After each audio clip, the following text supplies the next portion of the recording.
Pronto volverán los amigos, las reuniones y la gran familia. Por ahora quédate en casa, tu lugar seguro. Seguro Sucre. Ya están operativas las rutas de la salud. Son exclusivas para transportar a esos héroes que trabajan en los hospitales y en las cadenas de producción, distribución y comercialización de alimentos. En las rutas de la salud debes usar mascarilla por la seguridad de todos. Los agentes están pilas y te pueden bajar si no las estás usando. Descarga las rutas de la salud en nuestras redes sociales. Y por sobre todo, Guayaco, sé un héroe y quédate en casa. ATM, en coordinación con la Alcaldía.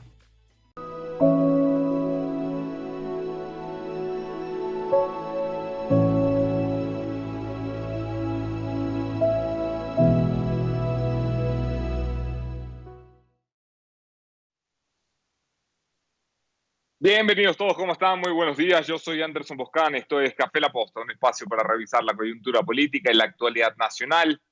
Hoy es jueves 2 de abril del año del Señor 2020, agradecimiento especial a quienes se conectan ya a la señal de La Posta y a quienes hacen posible que nos encontremos aquí cada mañana, los cito de memoria, pero con cariño, la ATM de Guayaquil, Seguro Sucre, porque en este momento tu lugar seguro es tu casa, Seguro Sucre también es tu lugar seguro. Un fuerte abrazo también para Melate, esperamos que pase pronto la cuarentena y podamos por fin estar disfrutando de la vida normal y del cafecito que tanto me gusta. Un fuerte abrazo para los que se conectan ya a la señal de La Posta y vamos a lo importante, hacemos una revisión de los hechos. Esto es En Caliente.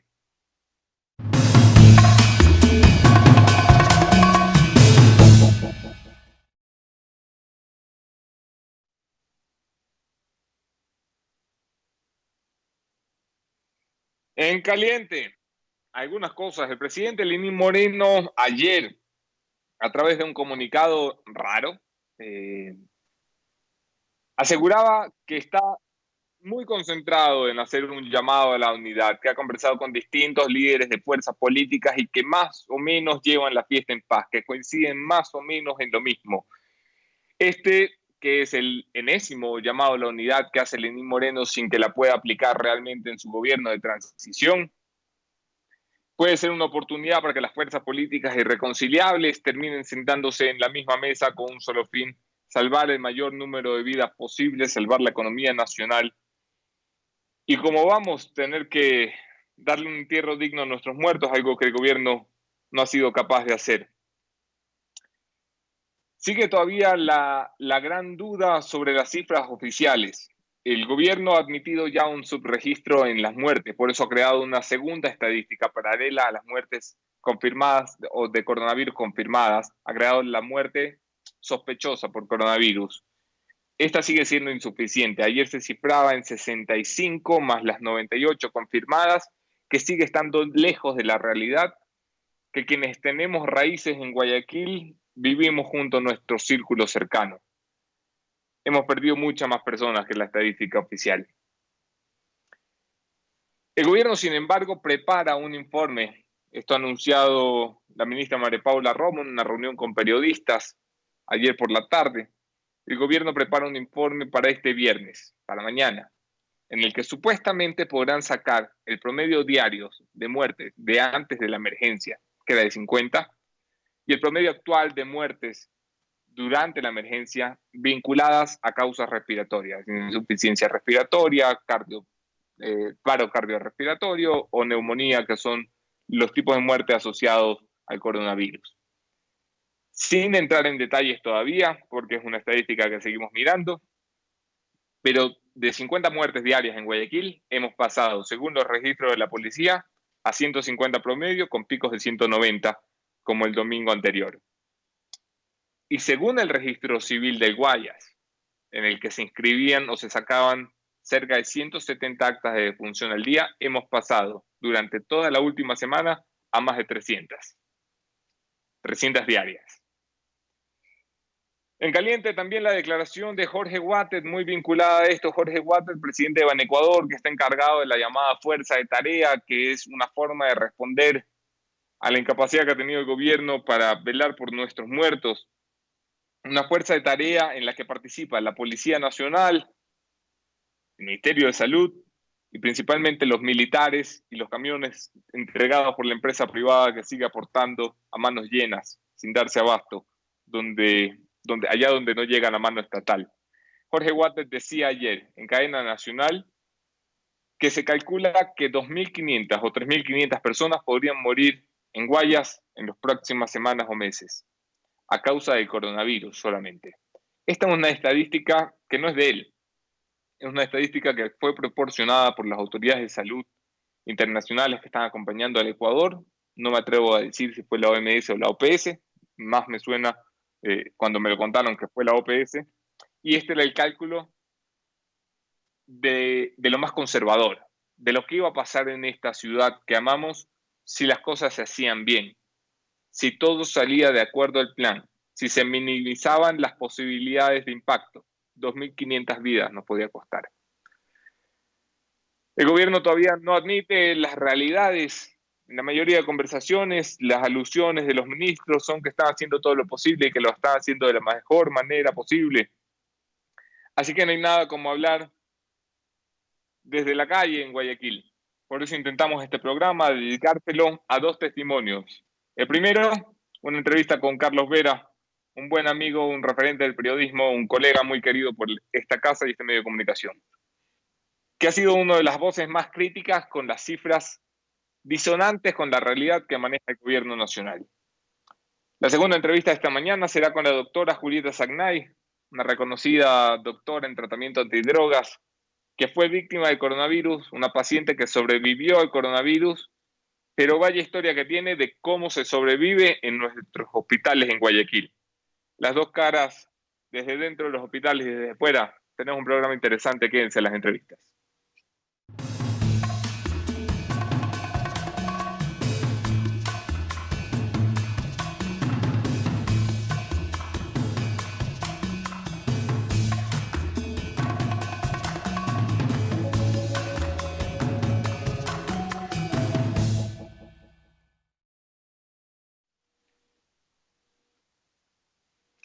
Gracias a todos por quedarse a la entrevista. Yo soy Anderson Boscán en todas las redes. Podemos seguir allí la conversación. Un abrazo especial para quienes comparten nuestros contenidos. Los quiero más que si no los comparten. Carlos Vera, ¿cómo estás? 8:45 de la mañana. Un abrazo cordial desde Guayaquil a ti y todos los seguidores del equipo de La Posta. Un agradecimiento especial por mantener la información, la crítica y la exigencia. Créanme que ha sido útil, especialmente en el caso de Guayaquil, en donde por fin se convencieron de lo obvio que solamente ellos no veían. Siguen publicando, sin embargo, ese reporte de las 11 y de las 5 de la tarde que yo llamo IOI, para ser benévolo, información oficial incompleta. Permíteme una acotación rápida para la información introductoria que diste, para que tengan una idea de la gravedad de la situación aquí. Uno de los cementerios privados que me ha dado información, porque he estado hablando con todos, de ahí surgieron las cifras que di la semana pasada, el escándalo que quisieron armar algunos y el arrastre colectivo que a mí me tiene sin cuidado, hasta que documenté con 2 o 3 fotos y videos los hechos. Anoche, porque trabajaron hasta la noche con reflectores y están haciendo inhumación de cadáveres 24/7. Y esto no es propaganda, esto es gratitud. Anoche, Jardines de la Esperanza, y de paso no tengo a ninguno de mis deudos allí. Anoche, Jardines de la Esperanza, llegó un récord de inhumación, 130 cadáveres. Para un cementerio privado, esa es la acumulación de 2 días de recoger cadáveres. Ellos normalmente inhuman 25. Están recogiendo un promedio de 60, 70. Ahí tienen una referencia.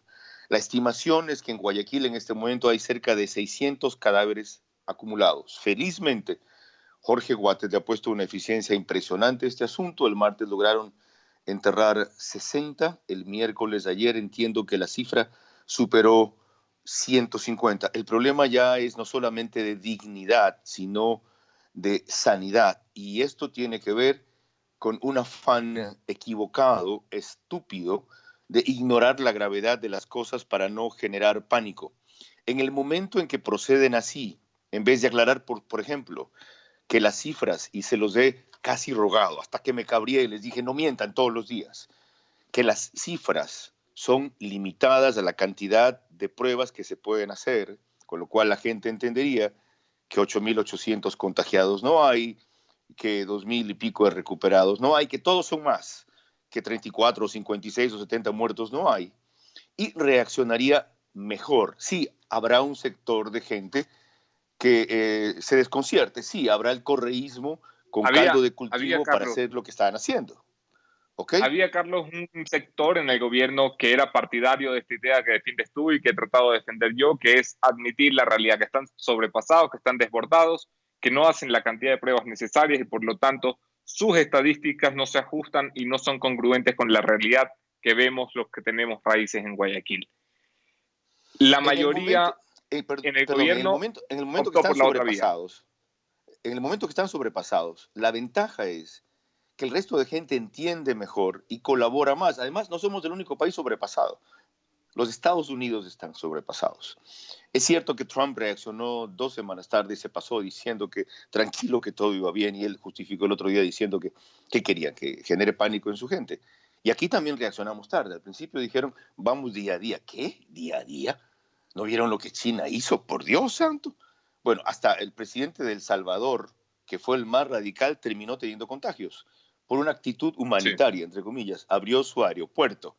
Entonces ya es hora de que la actitud cambie, de que se pida ayuda internacional directa, como lo logró Colombia ayer de Corea del Sur, por ejemplo, de que cesen estos llamados a la unidad que tú felizmente has recordado, que bastan las coincidencias, que las estimulemos, y que eso sí, que se organice la convergencia.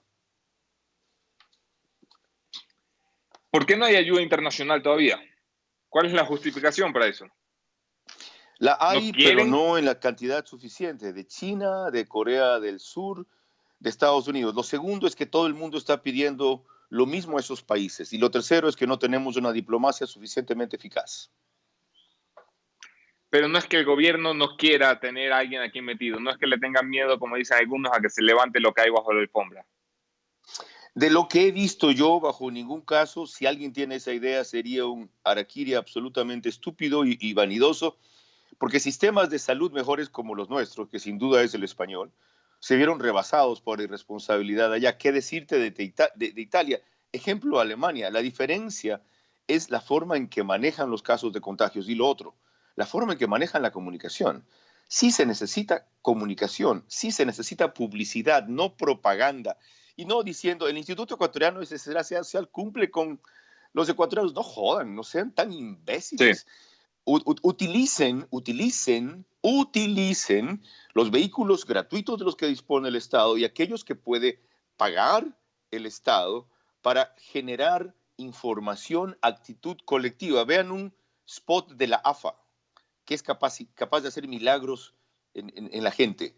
Asociación de Fútbol Argentino. Vean un spot como un ejemplo de lo que es motivar a la gente. ¿Por qué pasa lo que pasa en Guayaquil?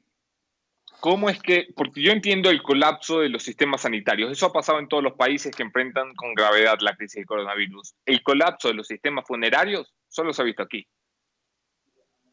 Porque se negaron a armar una fuerza de tarea como la que se armó el lunes y trabajó el martes, y desconocieron que eso requería un esfuerzo que superaba las funerarias. Muchas cerraron por miedo. En vez de que otras dijeran, ok, el negocio del siglo, no lo entendieron así, por miedo al contagio. Segundo, porque desconocían la capacidad de los cementerios privados. Solamente pueden cremar cada uno entre 10 y 15 personas al día. Sí, tercero, hay una capacidad de 30 en todo Guayaquil.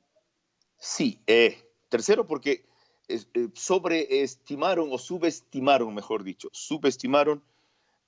porque había también videos falsos, la cantidad de cadáveres que la gente empezaba a sacar a la calle.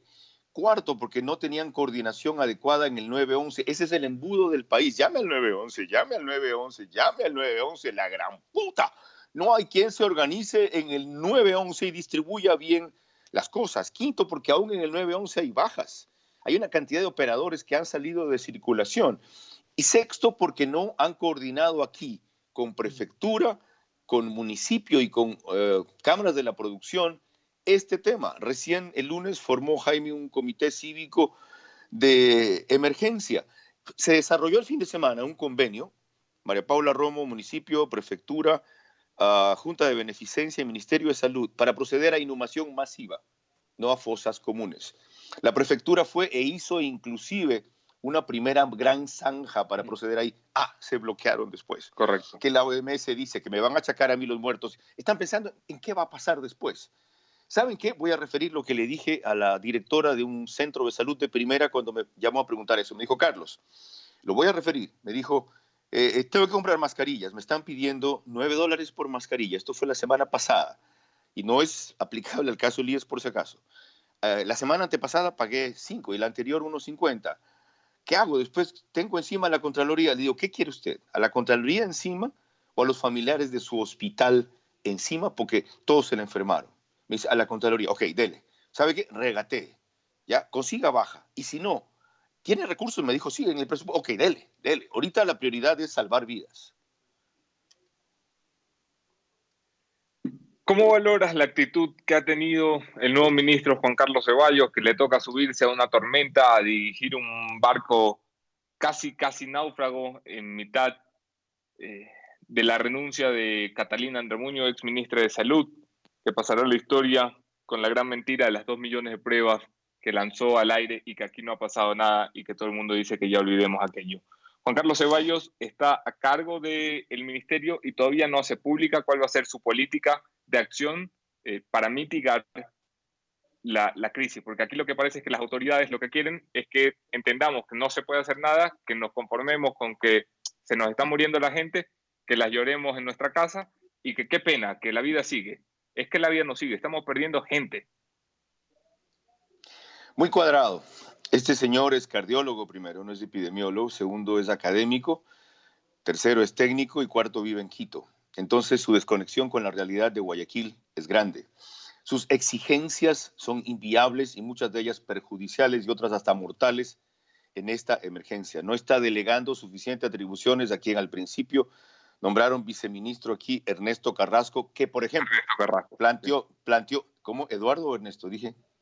Ernesto Carrasco, sí. Ya, perdón.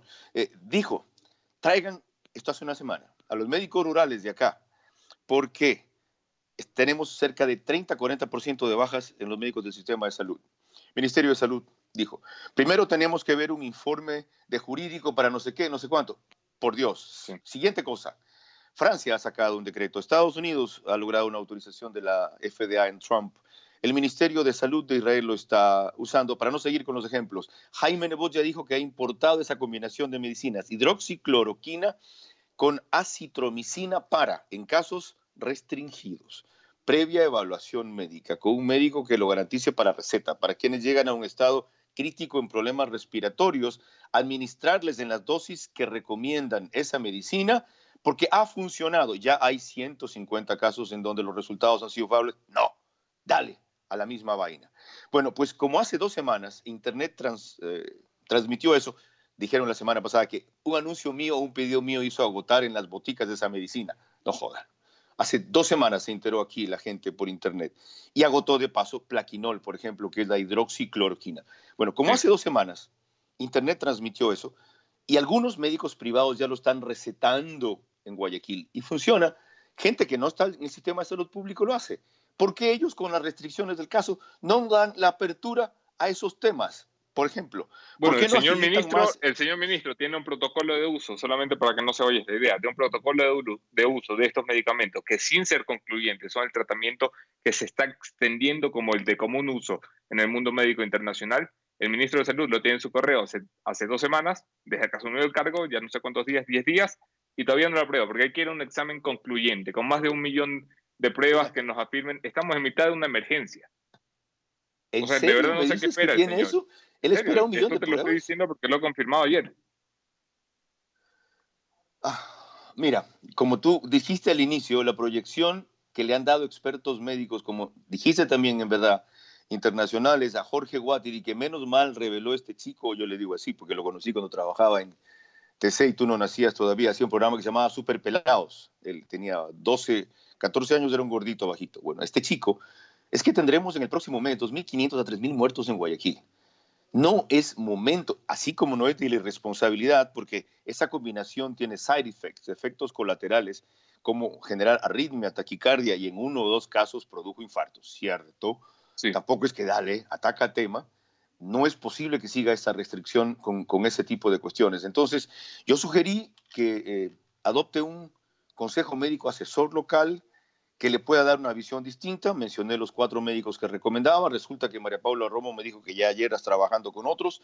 Y al gobierno le sugiero lo mismo en Guayaquil para la parte política, en vez de estas convocatorias olímpicas a la unidad. Acá, por ejemplo, gente muy racional, de mucho ascendiente en la comunidad, que no pasa por la política en este rato.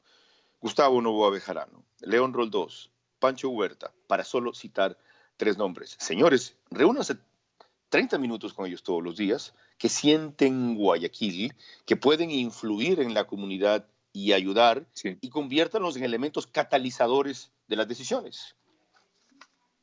Jaime Nebot ayer en entrevista con José Hernández para Cuatro Pelagatos descartaba la posibilidad de la foto que tanto le gusta al gobierno de Moreno de los líderes políticos reunidos. Decía Nebot, quien esté de acuerdo conmigo en estos 4 puntos fundamentales, que cuente con mis votos en la asamblea, que cuente con mi apoyo político, mi capital y mi respaldo. Pero no me estén convocando básicamente para fotos. Son palabras mías, no de él, recogido de lo que le dijo a José Hernández en Cuatro Pelagatos. ¿Te parece la actitud correcta en este momento? No solo eso, coincido con la propuesta que él hace, porque no solamente está en desacuerdo con eso, él dice que de aquí a 3 meses que esto empiece a normalizarse, tenemos que ir a una consulta. Eso en vez del típico fórmula que yo creo que tiene la mejor intención, pero el peor resultado, de gobierno de unidad nacional que propone Osvaldo Hurtado para que en 3 meses se disuelva y solo dure en la emergencia. ¿Saben qué? Hay gente del gobierno que lo está haciendo muy bien, ¿ya? O bien. Hay poca que lo está haciendo mal. Ni siquiera el ministro de Salud lo está haciendo mal. No, no es eso. Sino que tienen una desconexión con la realidad del hijo de madre y creen que la tarea es que vaya él con Paul Granda del IES a entregar fundas de alimentos a las casas. ¿Quién no quiere ver entregando fundas de alimentos a las casas? Los queremos ver multiplicando fundas de alimentos en las casas. Entiendan eso. No queremos que posen para la foto. Queremos que trabajen, como está haciendo, por ejemplo, el gobernador de Guayas, que de todos los funcionarios oficiales, para mí, me parece el mejor. ¿Y sabes cuál es una demostración? Por lo menos a mí me dijo, Carlos, yo no voy a dar entrevistas. El tiempo de una entrevista es valioso y no lo quiero perder ayudando a la gente. Ese es un funcionario eficiente. Entonces, ahora quieren cambiar al de Agricultura, que lo está haciendo bien, a Iván Montaneda, que lo está haciendo bien, al canciller, que lo está haciendo bien, a María Paula Romo, que lo está haciendo bien. Fíjate, no he dicho muy bien a ninguno. Al vicepresidente, que lo está haciendo bien. A Juan Sebastián Roldán, que lo está haciendo bien. Ahí se me acaban los que lo están haciendo bien. Al de transporte, que lo está haciendo bien. ¿Cómo? Si lo están haciendo bien, ¿por qué vivimos la realidad que vivimos? Porque están enclaustrados y no abiertos a la colaboración con la empresa privada, porque están pensando que todos los que les quieren ayudar es por política. ¿Y saben en qué está pensando? En quién los va a juzgar mañana. Bueno, igual los van a enjuiciar, pueden estar seguros, desde familiares de muertos no recogidos o no identificados, porque perdieron la identificación en la bolsa, hasta la asamblea. Pero yo digo, en lo poco que pueda servir mi opinión, y lo repito aquí en la posta ante ti públicamente, le dije el otro día a la doctora Romo, mire, si alguien la va a enjuiciar por hacer lo correcto, cuente con mi apoyo respecto a que eso es lo que hubo que hacer.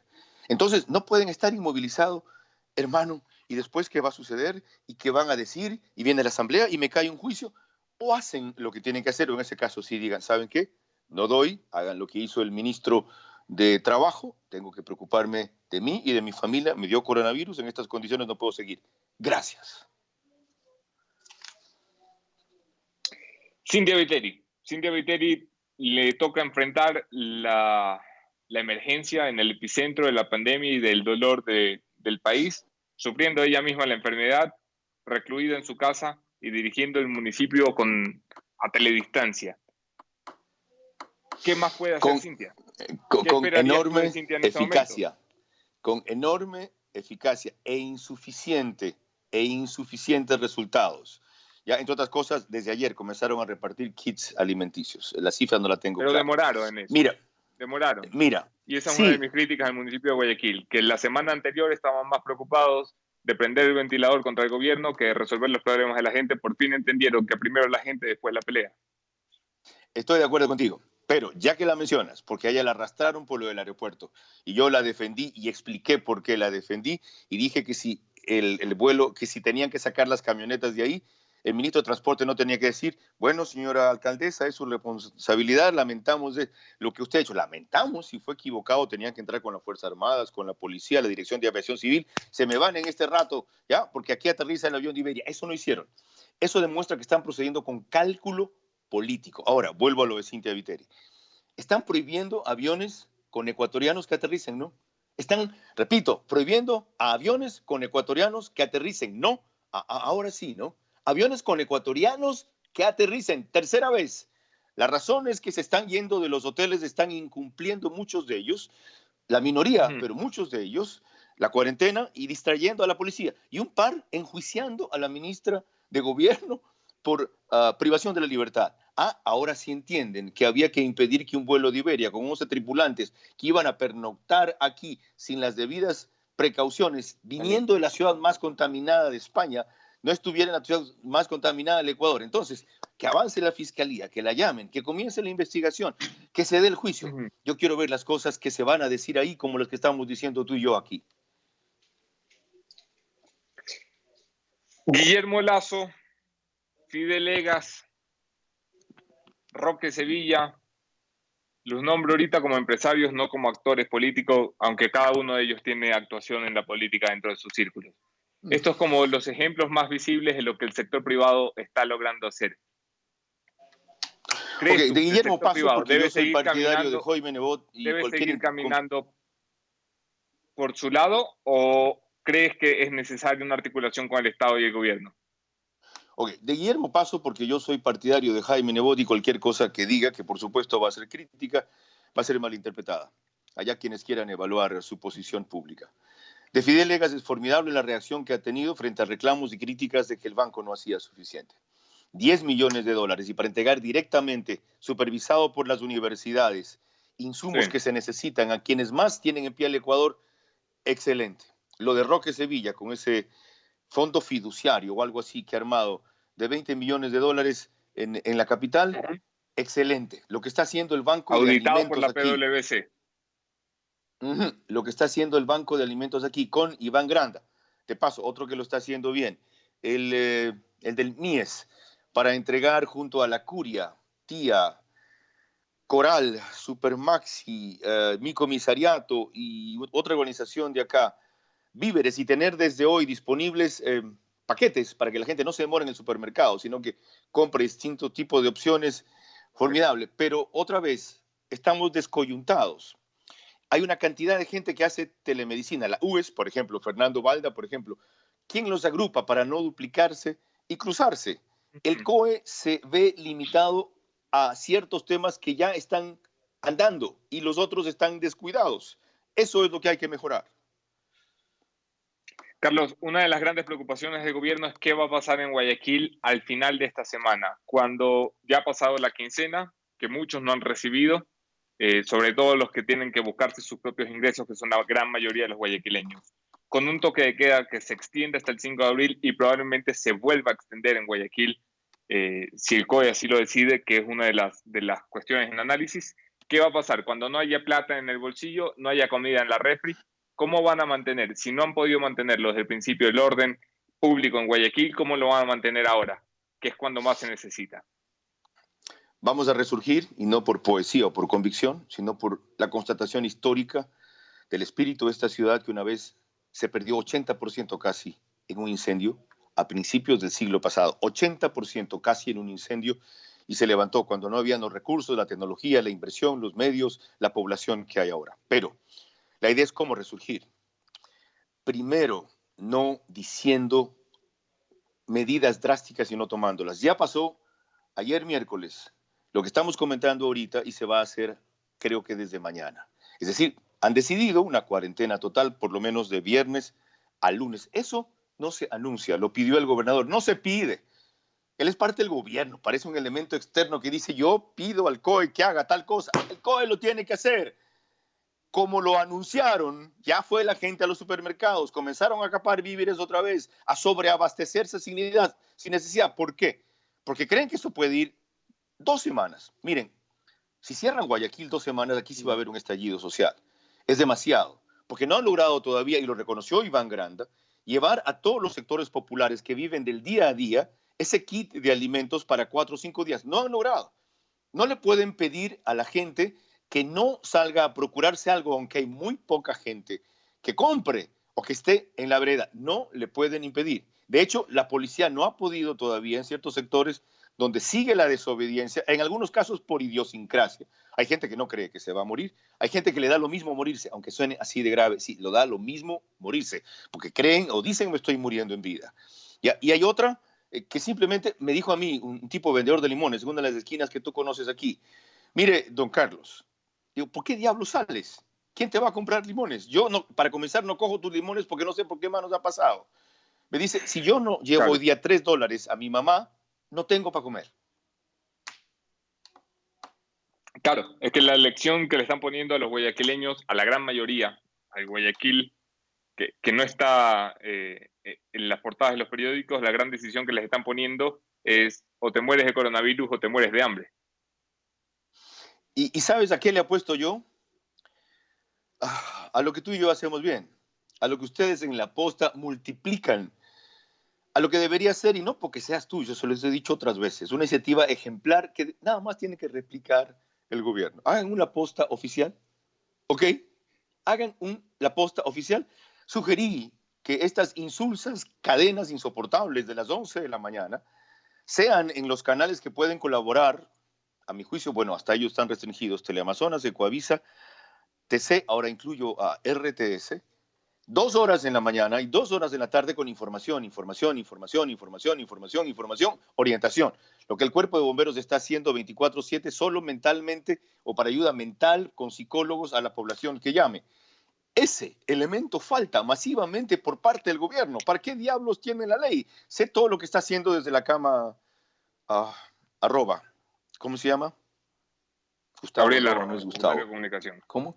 Gabriel Arroba. Sí. Y sé que la crisis lo sobrepasa, cierto. Lo más cercano a esto fue la guerra con el Perú. Y en esa época, cuando Freddy Ehlers era alguien que convocaba y servía, él como periodista privado sirvió de émbolo para hacer eso. Lo que puede mejorar la reacción de la respuesta de la gente es comunicación. Un ejemplo, TN en la Argentina. Lo que hacen otros canales privados, pero sobre todo ese, que es un canal de noticias todo el rato. A la infraestructura inútil de Gamavisión, conviértanla en un canal de noticias todo el rato. No importa el mecanismo, la perfección, el recuadro, la nitidez del audio. Miren lo que estamos haciendo tú y yo.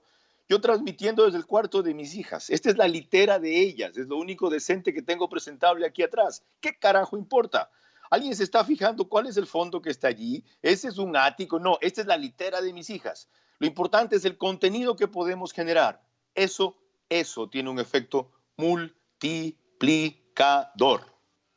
Terminamos con esto, Carlos Vera. El rol de la prensa, que ha vuelto a ser puesto en discusión, sobre todo por un gobierno que no termina de entender para qué sirve el periodismo. Que yo me canso de explicárselo, pero a lo mejor a ti que te escuchan más, se los explicas mejor.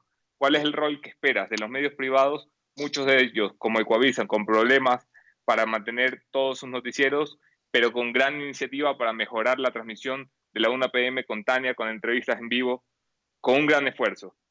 Es momento de ser críticos, es momento de unidad nacional. ¿Qué tiene que hacer la prensa? Hay que tener más temor a encubrir que a equivocarse. Muchos creen que lo mejor es apoyar irrestrictamente al gobierno, bajar el nivel de la crítica para no irritar a la población. ¿Acaso la población es cojuda? Especialmente en Guayaquil. ¿Ustedes creen que no se da cuenta de la cuestión? Yo creo que es importante mantener el sentido crítico y el sentido colaborador con el gobierno y reconocer que si nos equivocamos, me incluyo, ¿saben qué, señores? No somos seres infalibles, no somos seres perfectos. También estamos sujetos a una presión descomunal. En mi caso no puedo abrazar a mis hijas. Voy a la casa y Ana Cristina se me lanza a darme un beso. Mi amor, por Dios, quédate ahí. Y se pone a llorar. Me escribe de noche y me dice, ¿hasta cuándo estás trabajando, papi?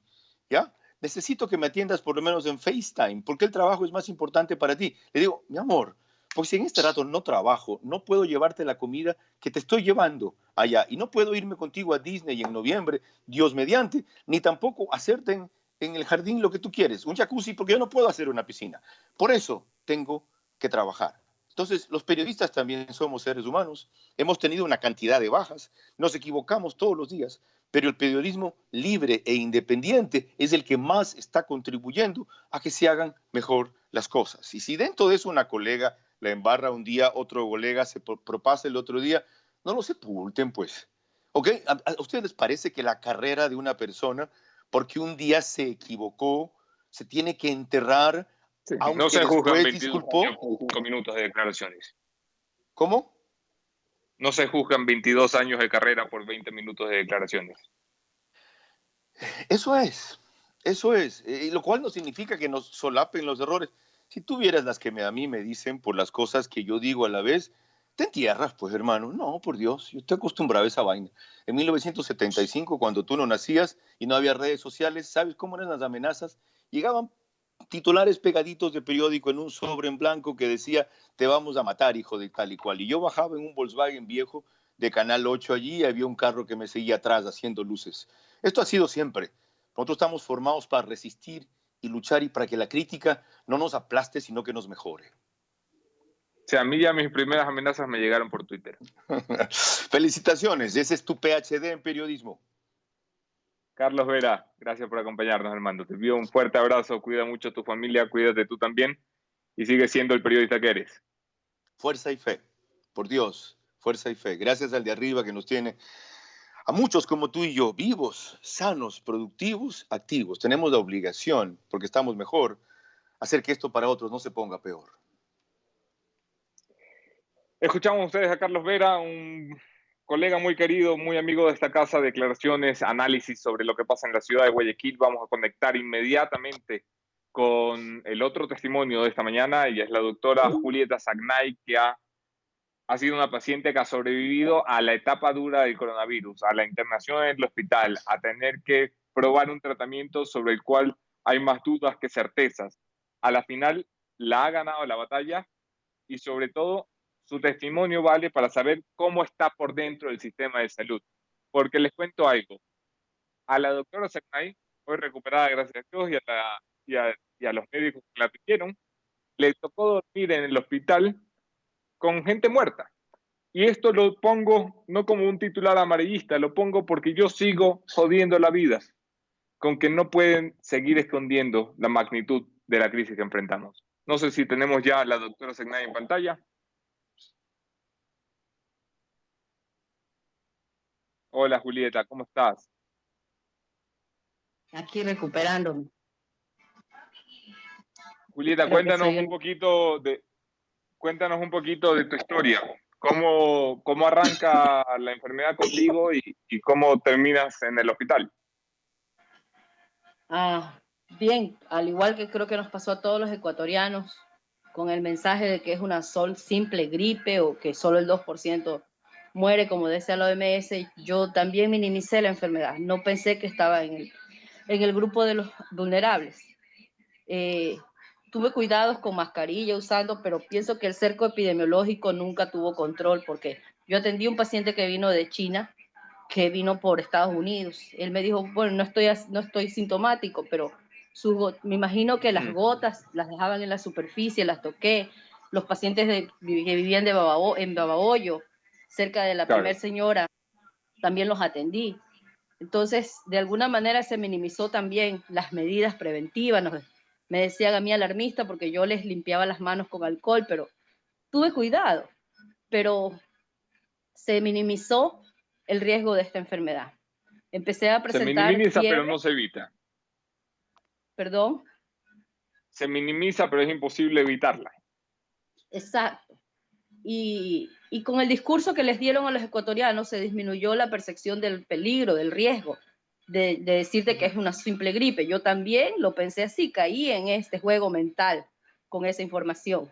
Nunca pensé que yo estaría en el grupo de los vulnerables porque no sufro de ninguna enfermedad. Y me autoaislé en mi cuarto, apenas presenté fiebre, con la esperanza de que tenga dengue, de que sea dengue, pero igual me aislé para no contagiar a mi familia. Y dije, igual si lo tengo, será una simple gripe. Eso pensé yo. Pasaron los días y los síntomas empeoran. Tienes fiebre, el dolor de cabeza intenso, ocular. Luego sientes un dolor en la espalda, en el pecho. Tienes una tos seca que va progresando. Me fui a hacer la prueba al IES de Los Ceibos y nunca me dieron el resultado. Incluso me di cuenta que el que tomaba la prueba no tenía una protección en las gafas, en las viseras, y las autoridades saben que a partir de ese día yo los empecé a llamar a todo el mundo. Las autoridades saben, los llamé pidiéndole protección para los médicos, porque sacaban videos, voy a hablar por mis colegas, sacaban videos bailando con batas de cirugía, y eso no era protección. Vi que en la emergencia mezclaban niños, adultos, todos estaban en la emergencia mezclados. Entonces empecé a llamar a las autoridades para que les brinden protección. Por todos, en nombre de todos mis colegas, nunca me imaginé complicarme. En la noche, empecé a tener crisis de tos con sensación de ahogo, disnea se llama eso, sensación de que te ahogas. Llamé a especialistas, a los infectólogos, al doctor Alemán, y me sugirió que me haga una tomografía. Corrí sola para no arriesgar a nadie de mi familia a la clínica a hacerme la tomografía, pero yo, porque soy médico, sé qué hacer, y la gente que no sabe qué hacer. Le envié la imagen y me dijo: no regresas a tu casa, tienes que ingresarte, tienes lesiones en tus pulmones, tienes que ingresarte, no vas a regresar a tu casa. Le hice caso. A las 12 de la noche fui al IES de Los Ceibos. Les molesta que se los diga, pero cuando vi las escenas de los cadáveres en la emergencia, en el baño de emergencia, no me iba a ingresar ahí. Jamás me podría ingresar. A ver, le entregué paremos ahí un ratito, Julieta. Tú entras al IES de Los Ceibos y ves cadáveres en la emergencia. Sí, yo los vi, a mí nadie me lo contó. A mí nadie me lo contó. Tienen mi historia clínica ahí. Aquí está la pulsera de la atención, no me estoy inventando nada, pueden revisar. El doctor me ofreció una cama, lo vi desprotegido totalmente a los médicos que atienden en la emergencia. Yo me puse una visera le dije: no te me acerques para no contagiarte, consciente de lo que esto significaba. Y yo ya le había entregado las llaves del carro al guardia para ingresar, pero salí, me fui. Era la madrugada, 2, 3 de la mañana, porque me hicieron unos exámenes, se dieron cuenta que mis enzimas hepáticas estaban muy elevadas. El virus ya había lesionado mi hígado, tengo una hepatomegalia. Y busqué otros colegas, precisamente a un médico que está ingresado ahorita en UCI, en el IES de Milagro. Pedí ayuda a colegas porque soy médico. No había camas, no hay camas. No voy a desmerecer la atención que recibí en el IES de Milagro, las enfermeras, no solo a mí, lo observé con todos los pacientes, con mucho cariño, las enfermeras, los médicos, pero no sabían qué hacer porque no tienen medicina, no tienen medicación. Claro, no hay tratamiento. O sea, hay tratamiento, pero no lo tienen a disposición. Bajo mi propia responsabilidad, el médico no estaba de acuerdo, yo empecé a tomar antirretrovirales, bajo mi responsabilidad. Mi hermano subió a las redes que yo necesitaba la medicación, la que está aprobada por la FDA como experimental, la hidroxicloroquina, y no encontraba.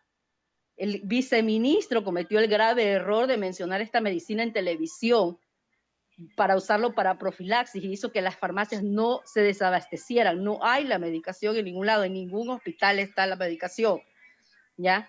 Se desabasteció todo el mundo porque muchas personas creen que pueden enfermar y fueron a comprarla por el miedo a enfermarse y no había ningún lado. Claro, y quien la necesita ya no la tiene.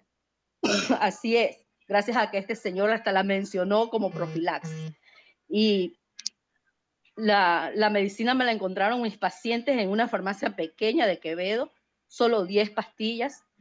Cuando las trajeron, ya me habían comunicado que me tenían que pasar a UCI porque estaba saturando con saturación de 80, estaba grave, estaba con cianosis.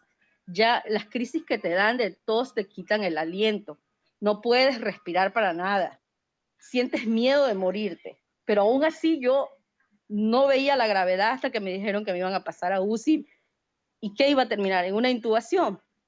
El intensivista de UCI se había enfermado, al lado de mi cuarto estaba otro médico residente, un interno, muriéndose sin medicación porque no hay medicina. ¿De qué les sirve comprar ventiladores si no va a haber médicos que puedan utilizarlos y salvar personas, si los han desprotegido? Los médicos, ¿para qué? Trataban de ayudar a todos los pacientes, pero escuché en la noche cómo tosían, era un himno de tos y al día siguiente me contaban que estaban muertos muchos pacientes, amanecían muertos. Si ellos tuvieran acceso a la medicina como yo, que me la consiguieron mis pacientes, no tengo privilegios porque yo no fui a una clínica particular, me la consiguieron mis pacientes, se hubieran salvado. Sí. A mí me funcionó, además de la guía del infectólogo, el doctor Alemán, que debería estar al frente de todo esto. Me siento privilegiada de estar viva porque amanecí en el piso del hospital con toda la hospitalización, con más de 10 cadáveres. En la noche los escuché morirse. En la noche los escuché morirse. Mis compañeros están ingresados. Entonces, por eso no voy a callar esto. En nombre de esos médicos, tengo una lista casi de 30 médicos que han fallecido. ¿Quién los va a atender? Están preocupados en comprar ventiladores. ¿Quién se los va a poner si el que hace la intubación es el que mayor riesgo tiene de contagiarse? Y la verdad es que ahorita todavía respiro con dificultad, pero igual estoy ayudando ahora a mis pacientes que tienen sus cadáveres en las casas.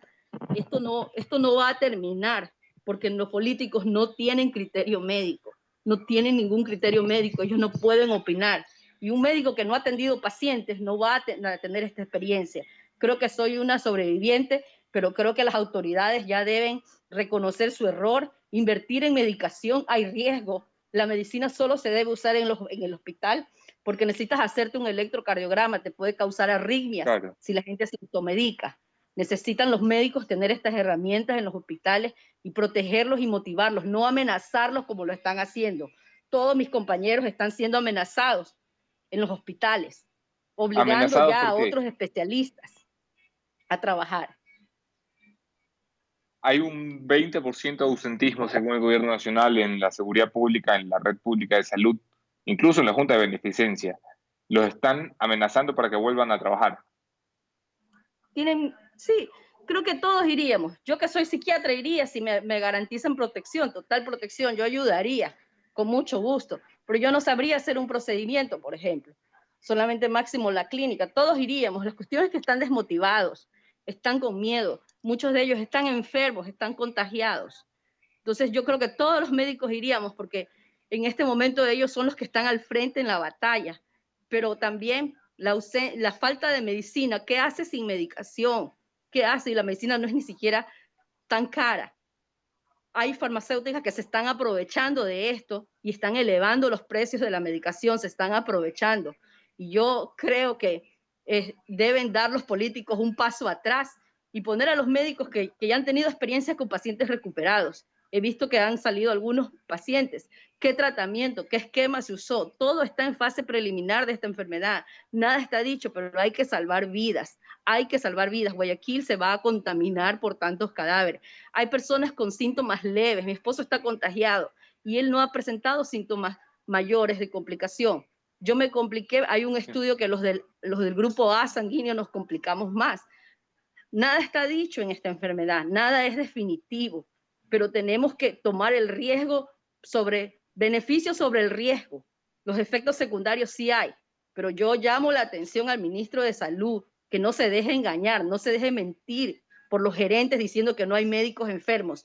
Sí están los médicos intubados, están enfermos y como sea nos estamos apoyando entre nosotros. Con el esquema que me sirvió a mí, puede ser que les sirva a muchos. Deben contactarse con el especialista que está tratando los casos, los que ya han tenido éxito. Algunos pacientes han salido de alta. Entonces, y dejen de mentir, dejen de engañar por no causar alarma. Por no causar alarma es que la gente está comprando cerveza. Por no causar alarma la gente anda en las calles corriendo riesgo y esto no va a terminar. Yo como médico sugiero que la cuarentena sea más estricta, sobre todo para los ancianos, los diabéticos, los hipertensos. Claro. Si eres del grupo sanguíneo, es preferible pecar de más que no hacer nada. Es como ayer observo que a un grupo de policías posiblemente sospechosos los vas a reunir en un cuartel cuando debes llevarlos a un hospital y hacerle la prueba y empezar el tratamiento antes de que te dé neumonía. Ahora, quiero que sepan que la mayoría de los casos esto pasa, es una enfermedad viral y va a ser autolimitante, es decir, se va a curar solo. Entre el sexto, séptimo día es que tienes que observar que no te dé disnea, ese problema para respirar. Entonces, ahí sí, tener cuidado de que no te genere una neumonía.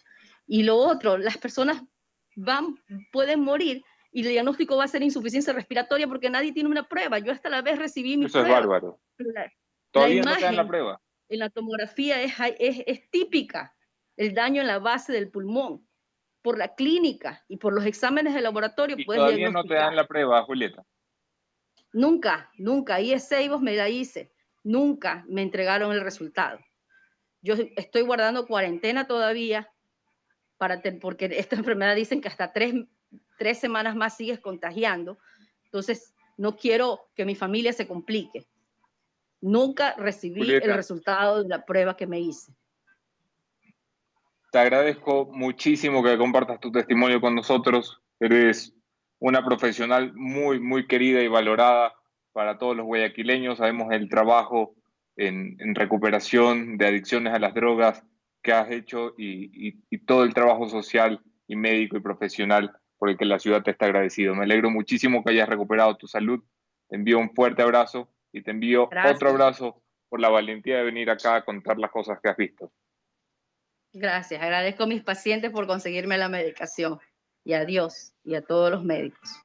Muchas gracias. Termina de recuperarte y estamos en contacto. Gracias por participar, Julieta Zagnay. Ya, gracias. Escuchaban ustedes el testimonio de cómo se sobrevive al coronavirus en Guayaquil, cuando no hay camas y tienes que irte a Milagro, cuando en la emergencia está plagado de cadáveres, cuando dentro de los hospitales no hay medicinas, cuando te hacen la prueba y no llega. Esto no puede seguir así. Vamos a terminar este programa con mi conclusión de esta mañana. Esto es el punto final.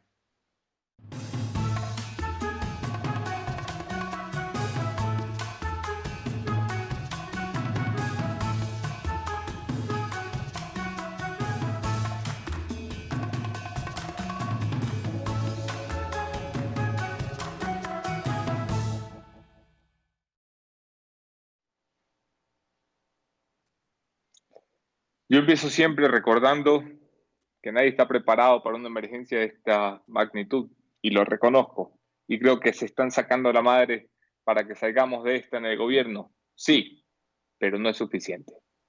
No lo están haciendo de la mejor manera.